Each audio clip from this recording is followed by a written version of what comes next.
আসসালামু আলাইকুম প্রিয় শিক্ষার্থী বন্ধুরা, কেমন আছো তোমরা? আশা করি ভালো। তোমরা যারা 2025 সালের এসএসসি শিক্ষার্থী রয়েছে, তোমাদের পরীক্ষার বেশি দিন বাকি নেই। 10 এপ্রিল থেকে তোমাদের পরীক্ষা। আর আজকে তোমাদেরকে গ্রুপ সাবজেক্টের দেখো পৌরনীতি ও নাগরিকতা দ্বিতীয় অধ্যায় নাগরিক ও নাগরিকতা, এই অধ্যায় থেকে তোমাদেরকে গুরুত্বপূর্ণ এমসিকিউ শেয়ার করব। আশা করব তোমাদের পরীক্ষা 100% কমন নিশ্চিত। সুপ্রিয় শিক্ষার্থী বন্ধুরা, দেখো নাগরিকতা অর্জনের পদ্ধতি কয়টি?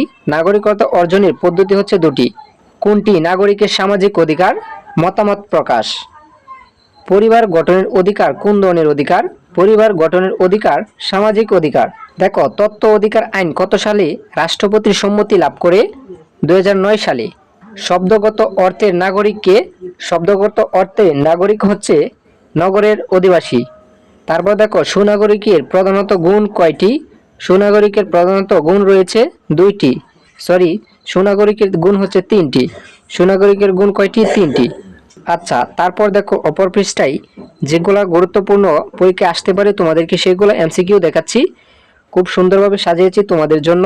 আর সুপ্রিয় শিক্ষার্থী বন্ধুরা, তোমরা চাইলে এরকম সকল অধ্যায়ের এমসিকিউ এর পিডিএফ বা এমসিকিউ এর সকল সাজেশন নিতে যোগাযোগ করতে পারো স্ক্রিনে দেওয়া নাম্বারে। সুপ্রিয় শিক্ষার্থী বন্ধুরা, আশা করব এগুলা এমসিকিউ পড়লেই তোমাদের পরীক্ষা 100% কমন নিশ্চিত। তো তোমাদেরকে প্রত্যেক বইয়ের এরকম এমসিকিউ দিয়ে থাকি যেগুলো তোমাদের পরীক্ষায় কমন আসে। দেখো সুনাগরিকের গুণ কোনটি? সুনাগরিকের গুণ হচ্ছে বুদ্ধিমত্তা হচ্ছে সুনাগরিকের গুণ। দেখো রাষ্ট্রের শ্রেষ্ঠ সম্পদ বলা হয় কাদেরকে? বুদ্ধিমান নাগরিকদের রাষ্ট্রের সম্পদ বলা হয়। দেখো একজন সুনাগরিকের জাগ্রত শক্তি কোনটি? একজন সুনাগরিকের জাগ্রত শক্তি হচ্ছে বিবেক। আচ্ছা, তারপর দেখো জন্মসূত্রে নাগরিকতা অর্জনের ক্ষেত্রে কয়টি নীতি অনুসরণ করা হয়? দুইটি নীতি অনুসরণ করা হয়। তারপর দেখো অধিকারকে প্রধানত কয় ভাগে ভাগ করা যায়?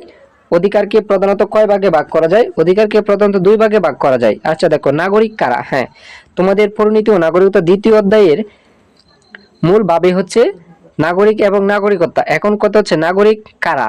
রাষ্ট্রের স্থায়ী বাসিন্দাকে নাগরিক বলা হয়। বুঝতে পেরেছো? রাষ্ট্রের স্থায়ী নাগরিককে।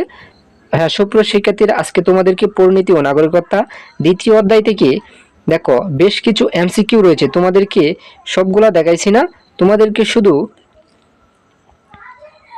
গুরুত্বপূর্ণ যেটি সেই এমসিকিউটি দেখিয়েছি, বাকিগুলো আছে।